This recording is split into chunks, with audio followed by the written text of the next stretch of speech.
Welcome to Fantasy Sports Daily, powered by FantasyGuru.com. Monday through Friday at 12 p.m. Eastern Standard Time, 9 a.m. Pacific. Ray Flowers breaks it all down for you from a fantasy sports perspective.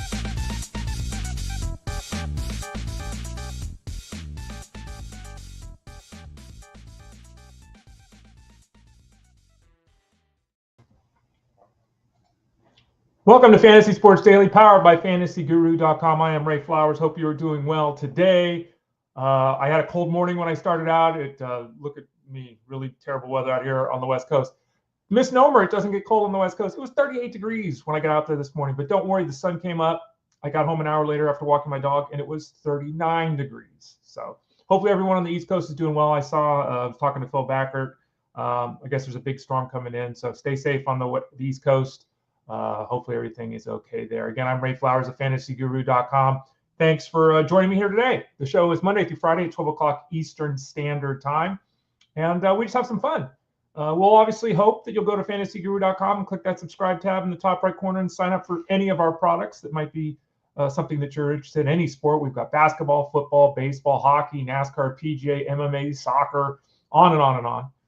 Horse racing, got all that stuff over there at FG.com. Hopefully you'll avail yourself of that. Again, this show is Monday through Friday at 12 o'clock Eastern Standard Time. We go about an hour.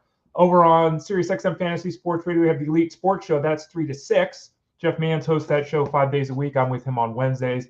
That means on Wednesdays here, I'm not on the show. Justin Fenchman will host on Wednesdays. It's a Tuesday, so let's throw up on the screen what we're doing here on the show today.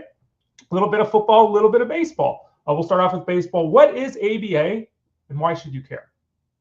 Is it time to replace WHIP? I have argued for about 15 years now that it is. We'll talk a little bit about it. We'll also go through Kenley Jansen signed or is signing, according to a report from John Heyman this morning. So we'll talk about that. Updates on Spencer Strider, Alex Bregman situation just won't stop. Adolis Garcia, Evan Carter, Shota Imanaga, Garrett Whitlock, on and on and on. Then we'll talk to Armando Marsal in about 25 or so minutes. We'll do a final wrap up of the Super Bowl, get some of his thoughts there. And talk about some of the bigger name players that, have some uncertainty heading into 2025. Cousins, who's going to be the quarterback of the Jets? Who's going to be the quarterback of the Vikings? Where is Aaron Rodgers going to go? Do we care? DaVante Adams, Deebo Samuel, T. Higgins. We'll talk a little bit about all of those guys moving forward. Again, you can always watch the show at any point in time. YouTube.com/@ElitePlusNetwork, Facebook.com/FantasyGuruHQ, Twitter X @FantasyGuruSite. Too bad they're not all the same, but they're not. All three of those you can watch live. You can also watch on demand anytime you want. If you're watching live on those three spots, you can leave questions and comments that we see and address throughout the show. You can also go to FantasyGuru.com, click the Elite Plus tab at the top, find all the shows there. And, of course, type in Fantasy Sports Daily to your podcast network. You can find us there, take us on the go with you, your phone, your computer, listen in the car, whatever it might be. Okay. This is something, again, that's a little bit different. So I'm going to throw up, should I adjust my shirt here? Make it a little more fancy. There we go. That looks a little more symmetrical. Let's actually throw up something on the screen here. What is ABA? Do you care? If you've been with me for a while now, I think you know what ABA is. If you don't, a quick refresher course, if you will. I think if I was looking through my notes this morning, I think this was something that was developed in 2006. Hasn't gotten any traction in the fantasy space. Part of the reason for that is they haven't, pushed it aggressively enough. It's been always behind paywalls and something that you've had to, have a subscription to. But the idea of WHIP was great when it started, and it's still a very valid category to utilize in the fantasy space. Walks plus hits divided by innings pitched. Very simple, right? It's basically how many guys you let on base. Now, in the old days, that was kind of, that was the easy way to do it. And remember, when I say the old days, we're talking early 80s. When this started, the internet wasn't a thing. Computers weren't a thing. In order to do fantasy, as I did, you had to do this yourself. And I've told the story many times. I had to wait till Sunday, which was when the San Francisco Chronicle would come out with all of the team's stats. The rest of the week, it was just the Giants and A's that were in the newspaper. So I had to wait till Sunday, and then I had to pull a pencil out and a piece of paper and get a calculator and go to it. That's how it started in the fantasy space. So, walks, hits, and innings were always available for pitchers, so there we went. As time has gone on, we've gotten more in-depth in our analysis, and we all know about all these categories. We've been writing about them over at FantasyGuru.com. And by the way, the average bases allowed article did post this morning, so that's available if you want to get more information on that. If you enjoyed this discussion and you hadn't signed up yet, click that subscribe tab in the top right corner. Get signed up. I have a hair that just won't get out of my mouth. Anyone else have that when you have a mustache or a beard? You just get that hair that goes into your mouth. Dealing with that right now. I need a little comb. Yeah, so head over to FG and look at the article for all the leaderboards and all that kind of stuff. But basically, what we've determined over the years is that, you know, it's okay to, I think what we determined is it's okay to be fancy, but there needs to be a limit to fancy. The average person, you know, if you say to, okay, how do you figure out XFIP? How do you figure out Sierra? The average person doesn't know that. In fact, I couldn't offhand tell you exactly what the formula is myself. I can tell you what it's trying to do and all that, but you know, there's factors based upon different years and all that kind of stuff. But it's important to know the end game. To me, I think we have the same thing with WHIP. We want to know the end game. I think we can do it in a better way, in just a simpler way too. So it's not all confusing with factors and multiplying by all this kind of stuff. As you can see there on the screen, for those of you who have the ability to watch, let's go through a couple of scenarios. Pitcher A allows a hit and a walk in 2 innings, right? That's 2 base runners in 2 innings. The WHIP is 1. Very simple. Pitcher B allows a hit and a walk in 2 innings. Same thing, right? Hit, walk, 2 base runners, 2 innings. The WHIP is 1. So both pitcher A and pitcher B in this scenario are the same. They've both given up 2 base runners, a hit and a walk, in 2 innings of work. So according to WHIP, they're the same, 1.00, which would be obviously an excellent mark. But let's bring that to the real world. Okay. In the real world, let's say that pitcher A had a walk and a single allowed in his 2 innings pitched. Okay. Let's say that pitcher B had a walk and a home run allowed in his 2 innings pitched. Okay. Pitcher A has an ERA of 0. I mean, it's possible he doesn't, but he's got an ERA of 0, right? He walked a guy, he gave up a single, his ERA is 0. Pitcher B had a walk and a home run allowed. So pitcher B, in a best case scenario, has allowed 1 run in 2 innings, which is an ERA of 4.5. In a worst case scenario, he walked a guy, then allowed the home run. Now he's allowed 2 runs in 2 innings, and his ERA is 9. According to WHIP, both guys are the same, because in their 2 innings of work, both guys allowed 2 base runners. One guy's ERA is 0. The other guy's ERA might be 9. Best case scenario, he's league average at 4.5. It's not even league average. It's 4.1 or whatever it was last year. Get what I'm saying here? WHIP doesn't have anything to do with the style of hit or the type of hit that's allowed. Wasn't intended to. And again, back in the day, counting doubles and triples and home runs allowed by pitchers, that information was as easy and basic as it is today. It really wasn't available 40 years ago. Not readily, at least. It is now. Isn't it important? Because in the real world, both guys have a WHIP of 1, but one guy's ERA is 0, the other guy's ERA could be 9. That's a significant difference. Not even just a significant difference. That's the difference between being a crap-ass awful in the minor leagues and being an all-star. So what do we do with average bases allowed? We make it simple. Instead of using hits and walks, we use total bases and walks. Right? Because isn't it more important to know, really, if we're talking about the strength of a pitcher? Isn't it more important to know whether he's given up a single or a home run? Isn't it more important to know if his ERA is 0 or 9? Obviously, the answer to these questions are yes. So for years, that was what we did. You know, we used total bases instead of hits, so it was total bases and walks for average base allowed. A couple of years ago, I said, look, if we're being honest about this, there's another category that we should be adding here. It's, again, very simple, doesn't complicate things. I always hesitated to complicate this because walks is, and WHIP is walks, hits, innings pitched, right? So I tried to keep it the same. Total bases, walks, innings pitched. I tried to keep it exactly the same, but after a while, it's like I just can't keep doing this because there's hit by pitch. We should be counting hit by pitch as well. In WHIP, you don't count it. You could hit 14 guys over the course of a year. It's not going to show up at WHIP at all. It's going to show up in your ERA. It might show up in the lack of depth in games that you're making, right? It's not going to show up in WHIP. It should. You're putting a guy on base. If we're going to count walks, which we do in both, why would we not count? Yes, hit by pitch. So we also include hit by pitch in average bases allowed. So I hope this makes sense. Again, if anyone has questions, we could talk about this over in Discord at fantasyguru.com. You can sign up for the product, click that subscribe tab in the top right. I go back and look at history. What's the good ABA? What's a bad ABA? I give a key to how to read this. What's the better way to do it? How do you put it in context? What does this number mean? That number mean? There's history involved here. I break down the pitchers based upon the innings pitched they threw last year, different 160 innings pitched, 100 to 160 innings, 40 to 99 innings. Those categories are all broken down over at fantasyguru.com. There's an Excel sheet. You can download them yourself to mess around with it and all that kind of stuff. We should be replacing WHIP. It's just that simple. This is very simple. Again, we replace hits with total bases. We add hit by pitch. Let's go. So that is something that we like to track over at fantasyguru.com. And, in the end, you might think, Ray, it doesn't matter. It does. It really does. Over the course of weeks and months and years, it really does give you a leg up on your competition who's just using WHIP when they should be using a little bit more in depth. Again, very simple, basically the exact same formulation, very straightforward.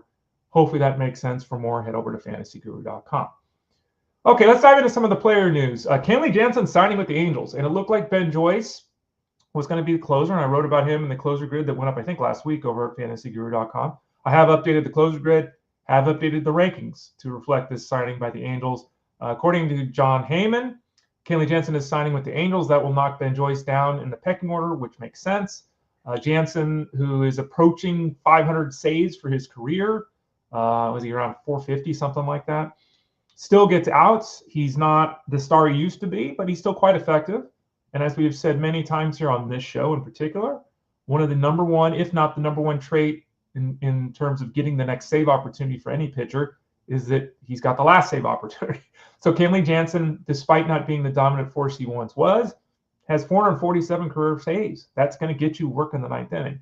When you're talking about Ben Joyce, who has been groomed to be a closer at the big league level for a while now, doesn't have any experience at the big league level. So this is a good signing for the Angels. We don't have the details yet in terms of what it means contractually and all that. Not really sure what the Angels are doing.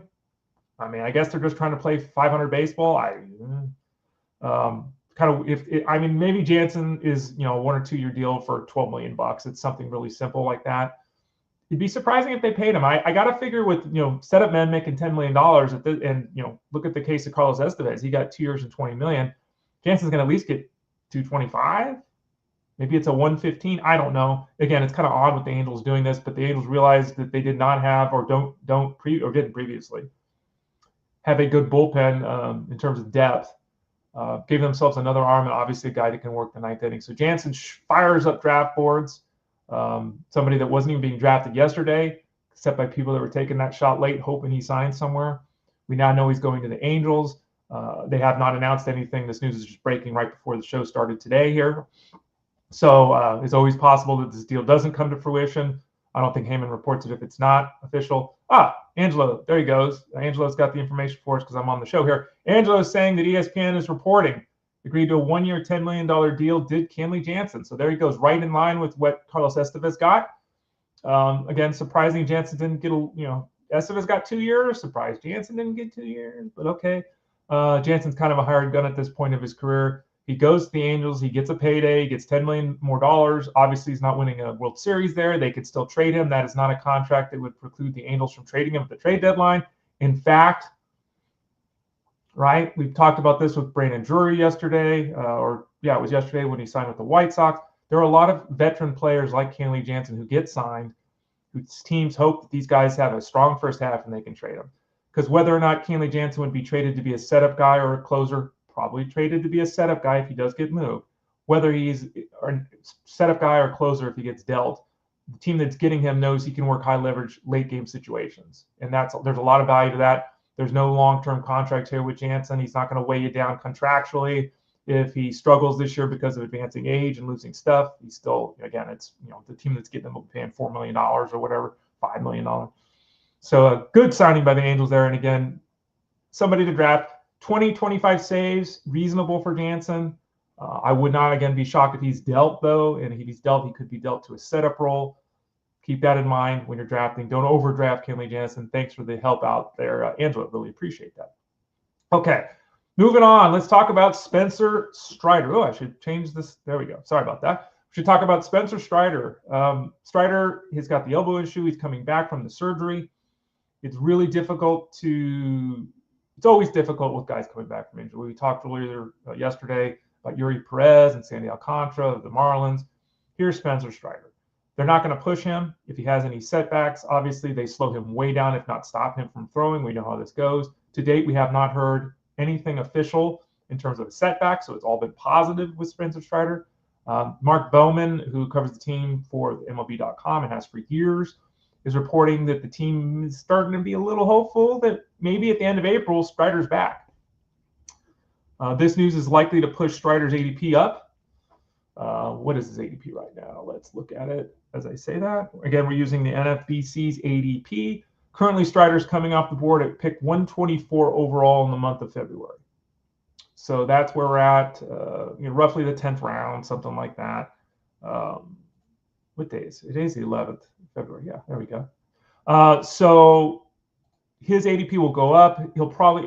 He's going to end up being inside the top 100, I would guess, by the time we get closer to the start of the season, especially if the team confirms this information. It's not official. This is Mark Bowman reporting it at MLB.com.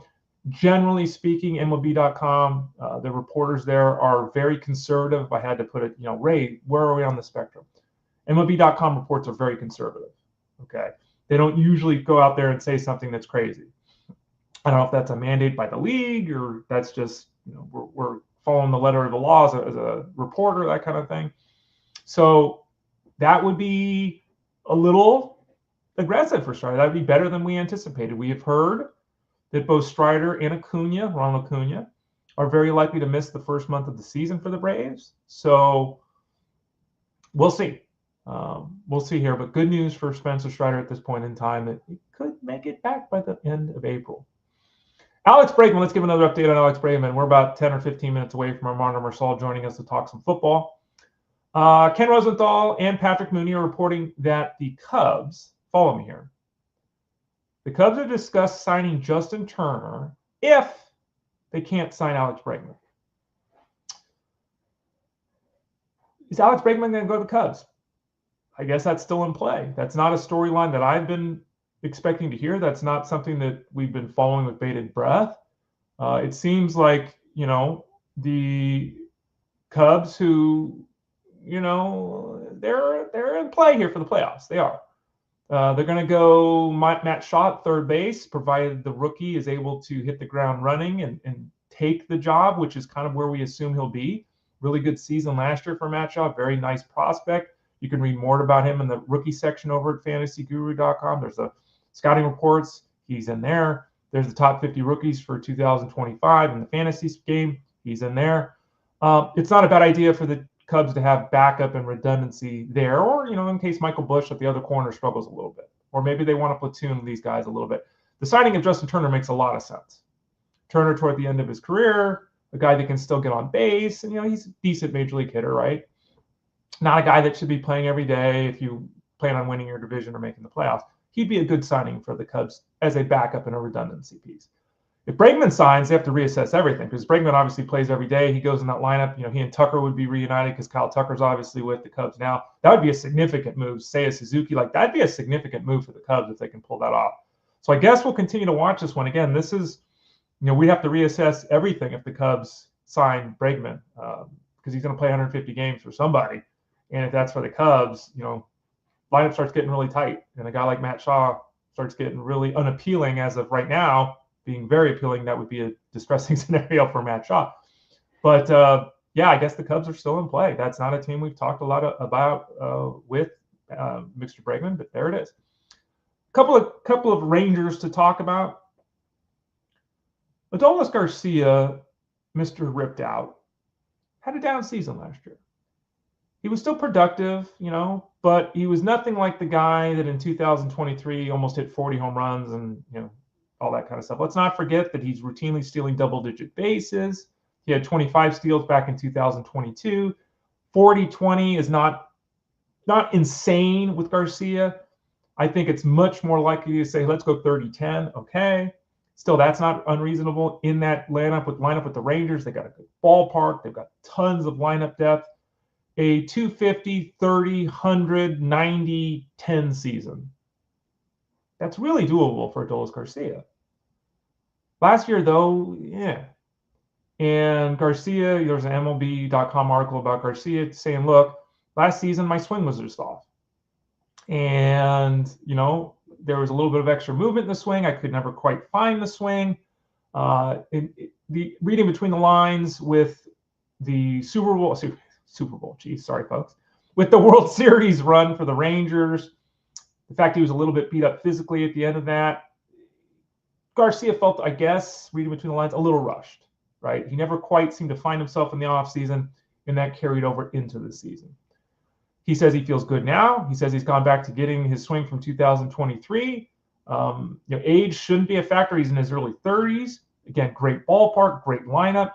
Garcia is definitely somebody, if you understand who he is, he's not hitting 280. I don't expect him to steal 20 bases. You know, he's one of these, again, 250, 30, 100 guys who could go 90, 10 in the runs and steals column too. I think those are all doable numbers for him this season. And if that's the case, he is somebody that, you know, we're going to want to be drafting at his current ADP. Now, his current teammate, Evan Carter, is somebody that I've written about a lot over at fantasyguru.com. Remember, click that subscribe tab in the top right corner. Carter's last season was a mess. His back was an issue. He struggled to get healthy and all that. Back in 2023, he was terrific at the end of the regular season for the team. He carried that strong performance on through the playoff run as well. He was primed to be a breakout star last season. Injuries, the back, didn't happen. He's coming into this season reportedly healthy, fully healthy.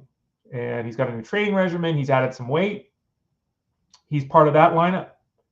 He's got that great ballpark. And Evan Grant, who covers the team for the Dallas Morning News, said, and this makes all the sense in the world given the game that Carter has, that Carter may be the leadoff guy this year for the Rangers. And if he's the leadoff guy for the Rangers, which, again, I think was kind of the plan last year, it just never really happened because of his inability to stay healthy. If he bats leadoff, I mean, we could be looking at Carter, Seager, Langford, Garcia, Simeon, Peterson, Jung, like woohoo. Now, Marcus Simeon has been the leadoff hitter for a while now for this team. 309 of the last 324 games, Marcus Simeon has been the leadoff guy. Marcus Simeon has filled the role effectively for this team. He's 34 years old. He continues to produce big-time numbers. He has scored 100 runs in 4 consecutive seasons. But if you look at him, 2 of the last 3 years his on-base percentage has been below 310. So that's 2 of 3 years where Marcus Simeon has been below league average getting on base. You know, it's very reasonable to think that Evan Carter could have a 350 on-base percentage, if not higher. Like 350, I think is, 350 is where he should be. Could that number be 375? Yeah, that's a world of difference for Marcus Simeon. So we'll see ultimately what happens here. If Carter's hitting 7th, okay. If Carter's hitting 1st, so watch that report or those reports and how the Rangers handle that throughout spring very, very closely.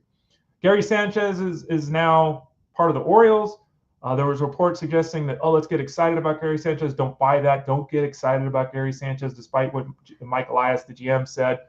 Sanchez is going to catch a little bit.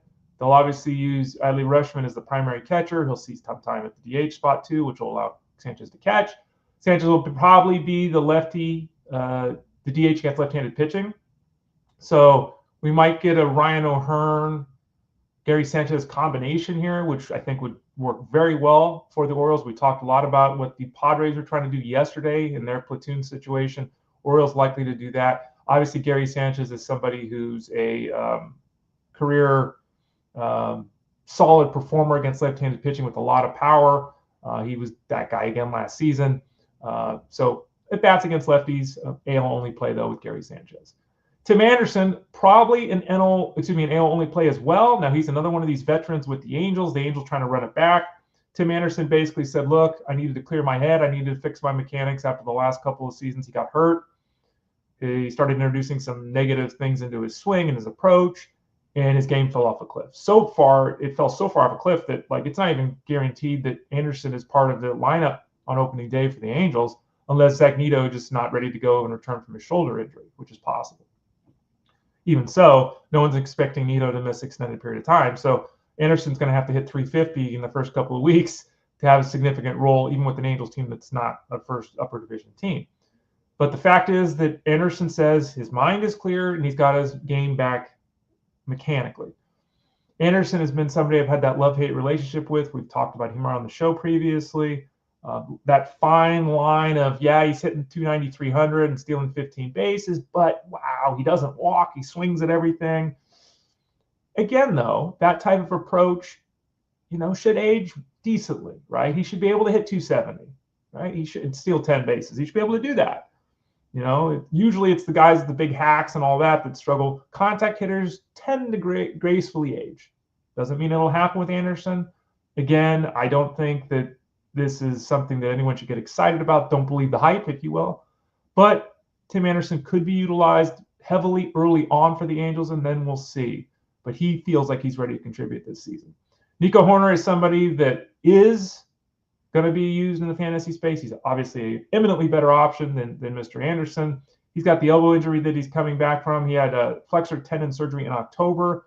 Sounds like maybe he'll miss the start of the season, maybe. But there's also optimism with the Cubs that he'll be ready to go on opening day. So we'll continue to follow this situation. A guy whose approach is strong, whose speed obviously won't be affected at all, but with an elbow injury or an elbow surgery situation, he's not a guy that's going to drive the baseball anyway. What's he going to hit? 8 home runs, so we're not going to lose much there. So provided he's healthy enough to play, should be able to be okay, Nico Hoerner. This should not be a scenario where he really lags his first year back from surgery. So I'm not downgrading Hoerner at all at the moment. If we start to hear updates that, indeed, maybe he's going to miss a week, that kind of thing, who cares? If he's going to miss April or something like that, has a setback, we'll obviously reassess with him. Hunter Goodman, the catching option of the Rockies, once or twice a week, it's always going to play. That's what Patrick Sanders of the Denver Post is reporting. Goodman is okay defensively, but not really good. So that part of his game doesn't play. He's got tremendous power, but his overall offensive game, there's holes there. So the hope right now, according to this report, which again, it's a report and ultimately may not mean much. It's just a report in February. If that, though, is the way it plays out for Hunter Goodman and the Rockies, Goodman's got no value even as a second catcher in mixed leagues. Now, Goodman goes out and hits 7 home runs in spring. They change their opinion, all that kind of stuff. But as of right now, there is uncertainty with the playing time, with Goodman, power and all. Having a second catcher in a mixed league that is going to play 2 times a week just doesn't work. So we'll continue to monitor that closely. A couple of pitchers real quickly here before we move on to Armando Marsal. The elbow issue of Garrett Whitlock, well, guess what? He's pitching well, or feeling good, I guess we should say. He's going to get out there today and face hitters. That's a significant step forward. He had the internal brace procedure on his elbow back in May. Very reasonable, if not outright expected, that he'll be available to start the season for the Red Sox. He'll work out of the bullpen. That's the anticipated scenario right now. Possibly works his way into the 9th inning. You got Chapman, you got Hendricks, uncertainty there. Whitlock most likely will settle in as a strong, because he's been very good out of the bullpen, a strong middle reliever option and a dynamite option in the AL only league. In a Solds league, he's likely to get action there too. So Whitlock, if he's healthy, he's somebody that we could be talking about as we get closer to the start of the season. The Cubs have already said Shota Imanaga will start one of the first 2 games of the year. Kind of a duh scenario, but they made that announcement. He's going to pitch against the Dodgers in Tokyo. Remember, this is another, just like the NFL is doing, playing all over the world. Major League Baseball is broadening out where they are playing. There's going to be a series between the Dodgers and the Cubs in Tokyo a week before the regular season opens. So, if you're drafting late in the season, you might be drafting guys that have already played. So does your league allow you to count those? Does your league just start from the day you draft? Make sure you understand that, because, and then finally, Ben Brown's probably going to see some time in the bullpen this year for the Cubs and not the rotation. He's obviously coming back from an arm issue, so look for him to work out of the bullpen. And then Chase Dollander, who is one of the top 5 right-handed pitching prospects in baseball. is a Rocky. Ugh. There's a chance he can make this rotation. That's the reporting from the Denver Post, which would be great. It wouldn't be a shock if he made that. Now, again, if Dollander was on virtually any other team, we'd be getting super stoked about this because he's got a pitch in Colorado, even with his tremendous stuff, even with his massive strikeout potential, even with his good control, even with all these things going for him. Hard to get excited about somebody with the Rockies. So check out his player profile, well, his scouting report, I should say, in the rookie section over at fantasyguru.com and find out where we have him ranked as well for fantasy prospects in 2025. Click that subscribe tab in the top right corner. All right. Let's talk to Armando Marsal. Oh, I already brought him in. Look, oh my gosh, Armando, I brought you in super early. He's Armando Marsal. Other than he's Armando Marsal. How you doing, Armando? I'm doing good, Ray. How about yourself? Good. I was looking at you and I saw that you were paying attention, so I didn't just randomly throw you on while you were, combing your hair or something like that. Hit the wrong button, so apologies. He is Armando Marsal. He joins us every Tuesday here on the show. He's with Justin Fensterman on Wednesdays now as well. Doing a little bit of football, a lot of basketball. How's the basketball going for you now that you're more full-time into that? Still doing football, I'm sure. But how's it going with the basketball stuff, Armando? It's going good. I'm on the cheat sheet today, and then I'll be doing the article on Thursday. So, and then we got the All-Star break, so there's going to be some time off of the basketball there as well. But yeah, it's going good. We're in there. I just posted the bet now, right before hopping on. I posted the bet there. So I'm getting more involved with that as well. So football. And we're still going to be talking football, but still do the Mind of Marsal podcast every week. We're still going to be talking some football. I might mix in some basketball as well, but like you mentioned, a lot more basketball than football right now. Yeah, and by the way, click that Elite Plus tab at the top of the page to see this show and all the old shows there. You can find them. You can also find Armando's Mind of Marsal podcast that he's talking about. As you can see behind me, I got the MVP plan. Oh, wrong folder. MVP plan, that's what you want to sign up for if you're looking to get Armando's basketball work. That MVP plan basically covers everything that isn't baseball and football. So hockey, basketball, MMA, PGA, all the good stuff there, including Armando's basketball work.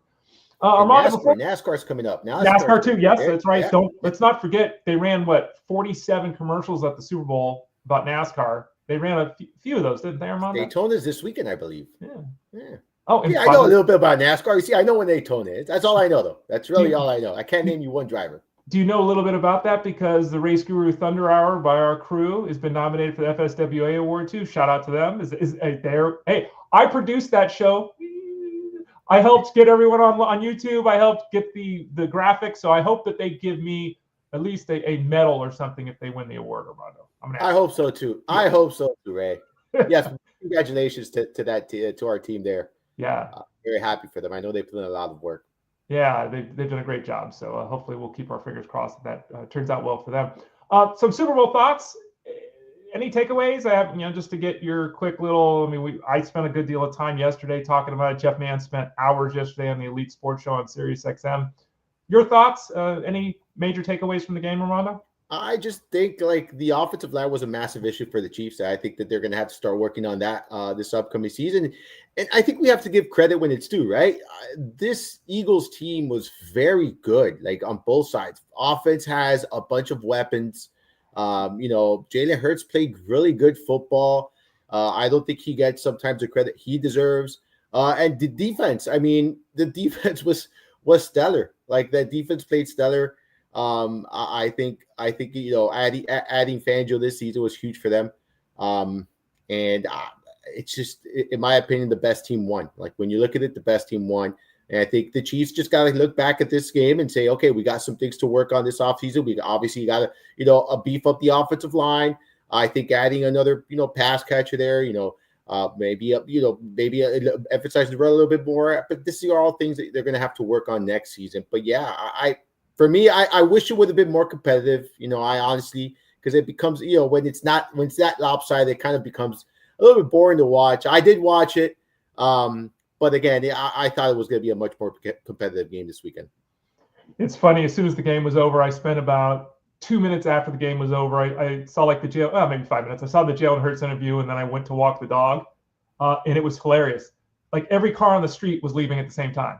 Everyone just, that was it. No one really watched the post game. I guess people were tired of the parties because it was there were cars everywhere. It was, 8 o'clock on a Sunday night. But any of the commercials jump out to you, by the way? I said this yesterday, like, I like the Dunkin' Donuts one. I thought that was, but I feel like the commercials haven't been good the last couple of years.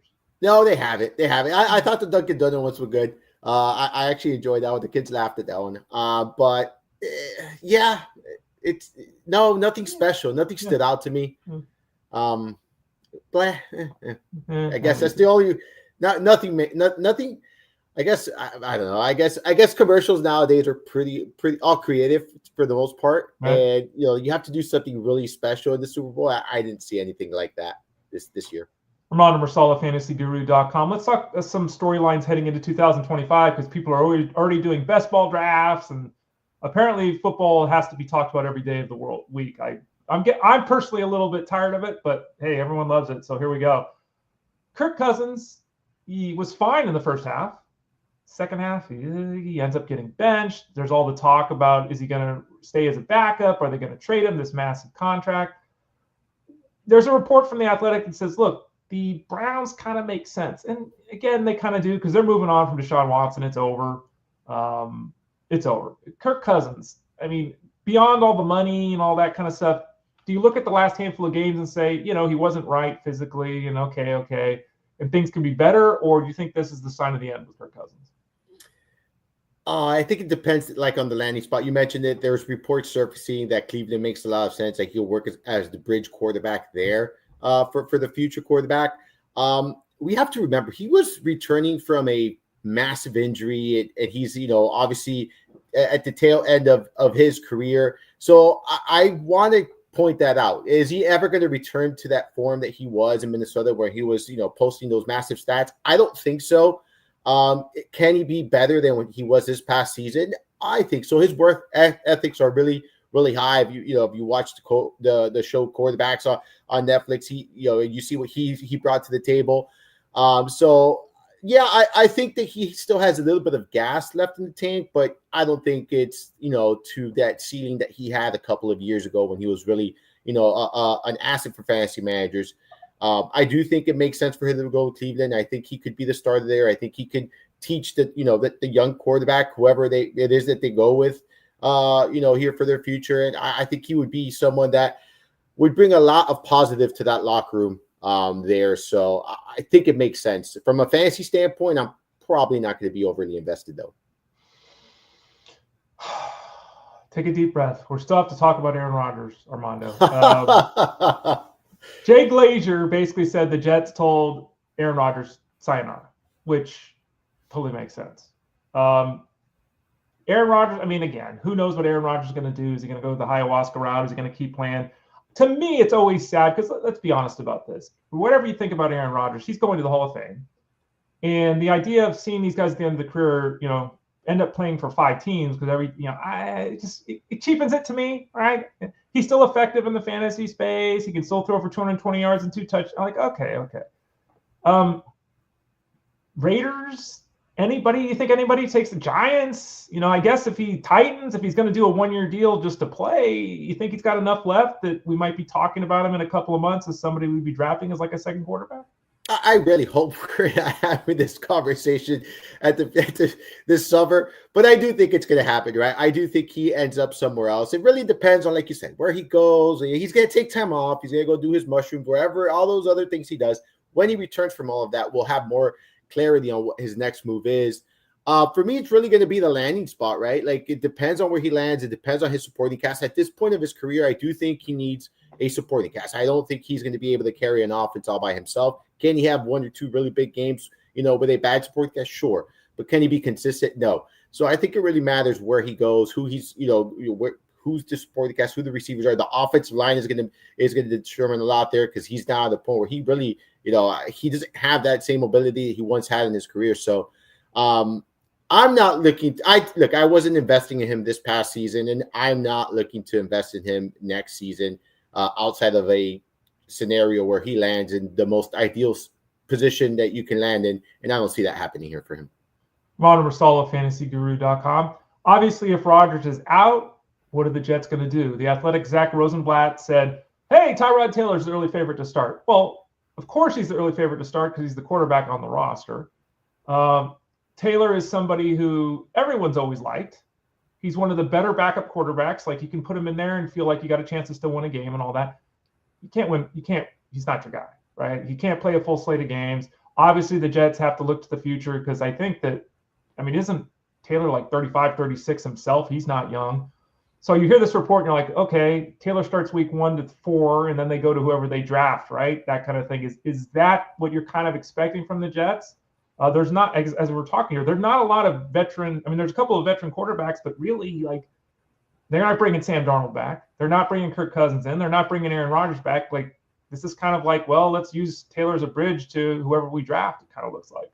Yeah, Taylor, Daniel Jones is another one that they have options. But I do think that Taylor would make sense, right? Like you mentioned, he's a journeyman. He's been around the league for a while. He's someone that can win you games. He's not going to, set the world on fire as far as statistics or anything like that, but he could win you games. He's, I would say, a game manager type quarterback, right? Like, that's what you're looking for. And if he's someone that could work as a bridge at a good cost, I see that happening. And it could be 4 weeks, it could be 6 weeks, it could be 8 weeks. It really depends on who that next quarterback is. Is it a quarterback that they're going to sit down and mold for a year? Is it a quarterback that they're going to try to throw in the trenches right away? It really depends on who that quarterback is for the Jets. But I do think Taylor makes a lot of sense for so many reasons that you mentioned there, Ray. And I do see that being, a best case scenario, I think, for both sides. Because I think Taylor will have some, early season fantasy value, right? Like in super flex, 2 quarterback leagues. I think he's someone that will have early season fantasy value to a certain extent. Armando, let's stay with the Jets for one more second because what the hell? Let's just talk all East Coast today. DaVante Adams. Ooh. It looks like he's no longer going to be a Jet. Like, that's what we're hearing. That's kind of the sense. I think they gave up a 3rd-round pick to get a guy that they used for half a season. That's great management. But if you're a Jets fan, you can't feel good about that. This is a bigger scenario, like Kirk Cousins, Aaron Rodgers, whatever, right? DaVante Adams in the right spot. He still caught 85 passes for 1,000 yards this year. Like, he can still, even if he's the 2 on his team, he could be a guy that catches 80 balls for 1,000 yards for all these teams across the league. So where he ends up is very, very important from a fantasy perspective. I know he's not what he once was, and I guess we kind of have to put him in the bucket of problematic wide receivers now, which we didn't a couple of years ago. But are you seeing DaVante Adams the same way I am describing him here, Armando, that, we don't know where he's going to end up and all that, but he could either be the 1 for some team, or even if he's the 2 for certain teams, could still be very productive in the fantasy space. Yeah, I couldn't agree more. I think so. It really depends on, obviously, like you said, where he goes, who his quarterback is. I think he's proven that he can, play at a high level even when the quarterback play isn't great. But he's also getting, like you said, that point of his career where I don't know if he's going to be that guy again that, continues. He's someone you're going to be able to count on.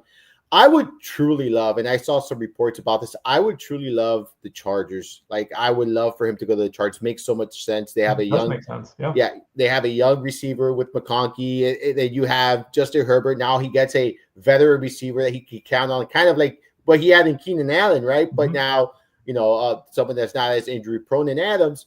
And I just that offense needed it. And he, this is a team that could contend with someone like Adams. I think they become, a somewhat contender there with Adams in the picture. So I would love for him to see, in a place like that. And if he does go somewhere there, I do think his fantasy value is going to be pretty good. But again, it ultimately depends on where he lands and where he goes. Armando Marsal of FantasyGuru.com. Sam Darnold was terrific, just objectively terrific. Based upon expectations, he was stupendous. Like, what he did out of nowhere. And we've talked about this on the show many times before. The fact that, he basically led him to the 2nd best record in football. He was 5th in the league in touchdowns, 5th in the league in yards, had this magical season for the Vikings. No one at this point in time is expecting to be back with the Vikings. It's such a weird scenario that played out. J.J. McCarthy was drafted in the 1st round last year, hurt his knee. They had to go with Darnold. He had this great season. We'll see where he ends up. A lot of rumors connecting him to the Raiders at this point. J.J. McCarthy, good reports with his knee. He had a little bit of a setback there, but it seems like he's overcome that now. The Vikings, is it J.J. McCarthy time? And if it is or isn't, whatever, but who is J.J. McCarthy? It's been a long time since this guy got drafted and, at one point in time, again, faced the franchise, then kind of receded, but he might be the face of the franchise here in week 1 in 2025. Yeah, it certainly looks that way, right? Based on everything that we've seen, the team didn't sign Darnold. That they're letting him free agency. I don't think that they're going to be matching what he gets in the open market. So I think they're going to go with McCarthy. It looks like he's going to be ready for OTAs in May. That's the reports, barring any setbacks.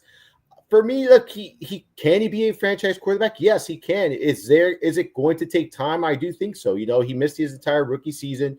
He's coming off of an injury.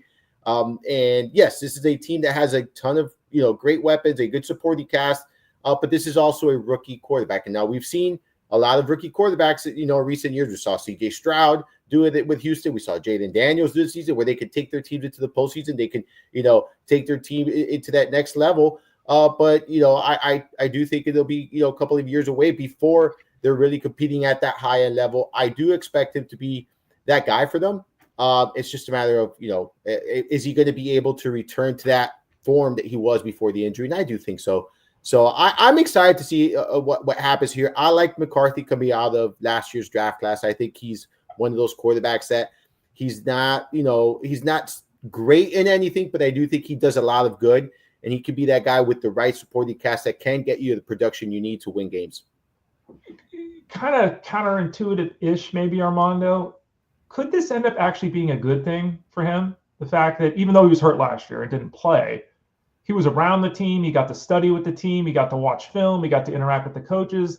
He's not thrown out there in week one of his rookie season and go for it, kid. And oh my God, let's hope. Like he actually, he had a year here. Could that end up actually helping him out long term if physically he's okay? I think that's one of the things in today's NFL that everything is so rushed, right? Like, and then you see it, like you see with Baker Mayfield, like a couple teams later, they're doing good. Sam Darnold's another good example. Like a lot of these, young players get thrown in and into a bad situation, really, and it doesn't work out, and it takes a couple of years in the league, and a couple of teams at times to get going. So yeah, I think that this, I don't want to say blessing in disguise, but I think that it could work out for him. And not having to be rushed into something that he wasn't ready for. Let's go to the wide receiver position. I got some big name players to discuss before we let you run here, Armando. And again, Armando Marsal of fantasyguru.com, Armando_Marsal on Twitter X. Find his show, Mind of Marsal. Go to fantasyguru.com, click the Elite Plus tab at the top of the page. Deebo Samuel, my guy, who obviously was a huge disappointment this season, basically wants out. And there is a line of thought that he wanted out because the Niners were going to tell him, we ain't paying you. And he wanted to get ahead of it. So he is still somebody that we all look at and we believe he could be a significant force in football. So where he ends up, what's it going to cost? What's the market? We'll find out here. But he's been connected, according to Matt Mayoko of NBC Bay Area, Matt's covered the team forever. He's my source that I trust for the Niners. He throws out some names here. The Chargers, who you mentioned earlier with DaVante Adams, were a name he mentioned. The Bills, the Commanders, who basically have McLaurin and nothing, the Steelers, who have Pickens and nothing, the Texans, who are unlikely to bring back Diggs, Tank Dell, no idea when he'll be available and what that'll look like. I mean, he destroyed his knee. I mean, there's a chance Tank Dell ever again. So there are some situations that make a lot of sense on the surface for Deebo Samuel. I guess the real question is, who is Deebo Samuel at this point? Does he still have that juice, or did he lose it from the years of hits and from the years of just being beat up? I still think he has juice. I think he still has plenty left in the tank. For him, really, it depends on what he truly wants, right? Like, does he want that money? Is he chasing the money, or is he chasing wins? And does he want championships? And I think that's ultimately going to be, where he ends up. Like that right there, depending on what he wants, it will lead to where he's going to end up. I still think he's someone that you can rely on. I think he could be utilized so many ways. We saw them utilize him as a runner, short, long passes in San Francisco. He does a little bit of everything. So I think he's going to be an asset to any offense that he lands on. His role will really be dependent on the supporting cast that the team already has and what they're bringing him in for, really. So is he going to be the number one? Is he going to be the number two? Is going to be the number three? It really depends. I would love for a team like the Bills to get him, because you now have, I think they have a talented group already. Really good tight end, obviously one of the better quarterbacks in the game as well. A really talented, running back. Adding a player that can do so many different things like Samuel will really be great for the offense. But then on that offense, I wouldn't see him as a massive asset in fantasy because I do think that they're going to spread the ball around like we've kind of seen them do. So it really depends on his landing spot where as far as his fantasy value and who he is as a player. I still think he has juice left in the tank, and I think he could definitely help a team, upgrade and improve their offense. Whereas that's a little bit surprising. Deebo basically asking for a trade, and the Niners saying go for it. T. Higgins is a scenario that we've known forever how this is going to go. And T. Higgins, as we've said on the show here, really wants to get paid. There's a report from Adam Schefter that the Bengals might be considering placing the franchise tag on Higgins. Now, Higgins, according to reports, likely to receive $30 million plus on the open market. If he's franchise tagged, it'd be $26 million. That's now in play for the Bengals. I don't know. I mean, based upon, again, I don't know T. Higgins from the Post, but based upon my reading of all this, would he be happy with this? Is he going to sulk with this? Is he going to be pissed off with it? I don't know. I don't know. T. Higgins also has to be honest with himself. Dude doesn't play every game. And with each passing year, the odds of him playing every game goes down. He probably wants that 5-year, $120 million. He wants it now, right? Getting the $26 million, okay. Is that reasonable? Do you think the Bengals actually did this? We heard Joe Burrow say, adjust my contract, which doesn't play into this, but he said he'd do that. You think there's a real chance that the Bengals would spend all this money? Because remember, they're going to probably be paying like $40 million to Jamar Chase. Does it make sense for an NFL team to pay $65 million to two receivers? Does that even work in the NFL today, Armando? I think they can. I think they can do it, and I think that they might do it because you give Higgins you could make it like a prove it type of deal. It's an expensive prove it deal, right? But stay healthy. Like you have that conversation with the player. Look, stay healthy. If you can stay healthy this season, if we can all stay healthy, we're a special office, we're a special group, we could win a championship, all of that stuff. And then you mentioned it. I think that's important. Joe Burrow would be willing to restructure his contract, and if you tag him this year, that's going to work in and play into potentially getting Higgins a nice payday.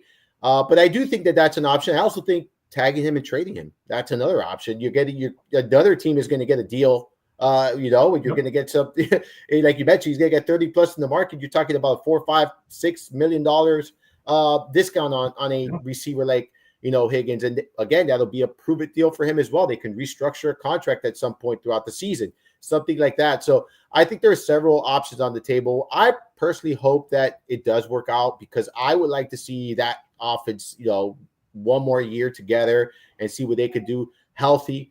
We saw that, often, I think 12 games of Higgins this year, right? I think it was. So we saw it for 12 games. It was good. It was fun to watch. And I think that they're going to be a real big threat in the AFC if they can stay together. So I do think it'll work out to a certain extent, but I think the tag is going to be the ultimate, thing that we see here. Whether it's a tag and trade or a tag and he plays, that remains to be seen. But I do think that at some point they are going to tag Higgins here. Armando Marsal of FantasyGuru.com. Angelo made a comment. I didn't mention this earlier. Kellen Moore is the new head coach of the Saints. I guess it's not officially official, but it's official. It's going to happen. It's going to happen. We all know it. Again, we've talked about the oddity of the NFL letting all these guys sign contracts while teams are still playing. I think that needs to be reassessed, but neither here nor there with this. Seems like a good signing for the offensive side of things, obviously for the Saints. Moore getting a lot of credit for the fact that he's basically been a pass-first guy, but went to being a run-first guy with the Eagles this year, which shows a lot of versatility. All things considered, I guess, positive for the Saints? I think so. I've always liked Moore. I've always thought he was, a good coach. And I think, like you mentioned, he's very dynamic. I think he's able to adjust. And I think we saw that, right, when he was a pass-first coordinator. And then he was able to switch things. And this offense was really, really good this season and a very good run game. Obviously, Barkley helps. The offensive line helps. All of that helps. But Moore was designing the plays there, and look, his time with the Eagles, look what it did there. So, I think that's a good signing. Your Reminder Marsal podcast this week again, FantasyGuru.com. Click the Elite Plus tab at the top of the page. You already got that all laid out. You have a structure and outline for what you're going to do on the show this week. I'm actually for the Reminder Marsal podcast. I'm going to have Tyler Beaker on. We're going to talk. We're obviously going to recap the Super Bowl, talk a little bit about that. Look at some. I want to try to do a top 10 first round. Way too early first round, and then I want to talk about some surprises from this past season, and kind of look forward ahead and seeing if we can if we can expect some of these players to do that again, or who else could do that. So something like that, they think that's going to be the structure. But yeah, we're going to be talking football again in this week's podcast. I'll be bringing Justin Fensterman on soon to talk some hoops and strategy and stuff like that. Maybe over the All-Star break when things are a little bit slower in the NBA, section. So maybe do that with Justin Fensterman. Armando's with us every Tuesday here with me. On Wednesdays, I go to Sirius XM with Jeff Manns from 3 to 6 Eastern. Armando stays here with Justin Fensterman on Wednesdays. Usually it's Thursdays, Tyler Beaker, and Fridays, Russell Clay. This week they're flip-flopping. So this week it's going to be Russell on Thursday and Tyler on Friday, but we'll have those guys on to talk football the rest of the week. You mentioned you've already got your basketball workup for the day today. People can go to fantasyguru.com, sign up by clicking the subscribe tab in the top right corner, get the MVP plan. You have some questions, send a note to support@fantasyguru.com. support@fantasyguru.com. And I've asked you to describe this before, but you never know who might be listening for the first time, Armando. So take us through an average NBA day. You write in the morning, you jump in the Discord, you answer questions. Talk us through how it works. Yeah, so cheat sheets and articles are usually up by 4 p.m. Every day of the week, unless there's a slate different time, but that usually only happens in the weekend. So you'll see those up in the afternoon, and then an hour before tip-off, we are in there answering all questions, and we're in there throughout the night, really. Like if you tag us or if you ask questions, after tip-off, the first tip-off, there's games at 9, sometimes there's games at 10. We're usually in there, talking, and every Wednesday you could join Justin Fensterman for watch along. Wednesdays there in Discord that he watches and talking about the games, stuff like that. We're in and out of there as well. So we're always helping there every day, Monday through Sunday, an hour before tip off, and even as games tip off, if you tag us, we're answering questions. Subscribe tab, top right corner over at fantasyguru.com. My final question for you, Armando. Well, did you have your dip for the Super Bowl? I did. You did? Okay. Yes, of course. I still have some there's still some left over. I've been picking on it every day. I picked up some yesterday. Right now for breakfast, I might have a little bit. I'm not gonna lie to you. I might have a little bit there. But yeah, I definitely had it. It was good. I made it this year. I did take a little shortcut. I'm not gonna lie. Didn't have time to buy I usually buy an oven roasted chicken and I peel it. This time I already bought the chicken shredded. From our local market there. We have a Sprouts market there, so I did that. Really good. Same rotisserie chicken, but already, shredded. Yeah, I've got a little bit leftover dip myself, which I'm going to have for lunch today too. So look at us. East Coast, West Coast brothers, Armando and Ray. There you go. There you go. Well, thanks for joining us today, Armando. Really appreciate it. And again, you'll be back tomorrow with Justin Fensterman. The show is Monday through Friday at 12 o'clock Eastern Standard Time here. Helping you have some fun, hopefully, some interesting things, some laughs, obviously some information as well. And we want to thank Armando, who's always bringing the happiness and the information on Tuesdays with us. Thanks for your visit today, Armando. We'll talk to you next week. Yep. Thanks for having me on. Have a great day, everyone. You got it. He's Armando Marsal. I'm Ray Flowers again. FantasyGuru.com. Click that subscribe tab in the top right corner. Get signed up for any sport, any product we have. And as Armando said, for all the sports, we've got a Discord room over at FantasyGuru.com. You get access to that. So you can ask all the people that work at that great company at FantasyGuru.com any questions you might have, and they'll be happy to get you an answer. For Armando Marsal, I am Ray Flowers. Thanks for watching and listening to Fantasy Sports Daily today. Justin Fensterman and Armando will be back tomorrow at 12 o'clock Eastern Standard Time here. FantasyGurus.com's Fantasy Sports Daily. We'll talk to you tomorrow.